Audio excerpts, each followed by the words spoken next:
முதலமைச்சர் செல்வி ஜெயலலிதா உத்தரவுப்படி தமிழகத்தின் பல்வேறு பகுதிகளில் பொதுமக்கள் பயன்பாட்டிற்கான வளர்ச்சித் திட்டங்கள் தொடங்கப்பட்டன. வேலூரில் ஆவின் பால் நிறுவனத்தின் மூலம் புதிதாக 5 பால் பொருட்கள் அடங்கிய காம்போ பேக் மற்றும் கெட்டி தயிர் கப் ஆகிய பொருட்களின் விற்பனையை அமைச்சர்கள் திரு கே.சி. வீரமணி, டாக்டர் நிலோஃபர் கபில் ஆகியோர் தொடங்கி வைத்தனர். மேலும் இணையதளம் வழியாக பால் பொருட்களை ஆர்டர் செய்யும் வசதியும் தொடங்கி வைக்கப்பட்டது.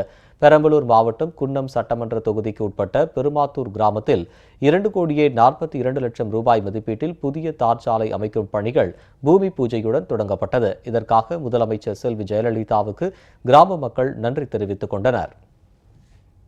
முருக்கங்குடி டு பெருமத்தூர் செல்லும் சாலை ஒரு 4 வருஷமாக குண்டும் குழியுமாக இருந்துச்சு. அம்மாவோட உத்தரவின்படி இந்த ரோடு கிளீனாக போட்டு செஞ்சிட்டு இருக்கிறாங்க.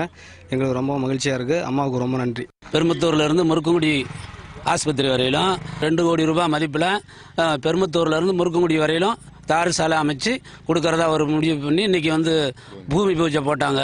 அதனால் எங்கள் ஊர் சார்பாக, மக்களுடைய சார்பாக அம்மாவுக்கு நன்றி தெரிவித்துக் கொள்கிறோம்.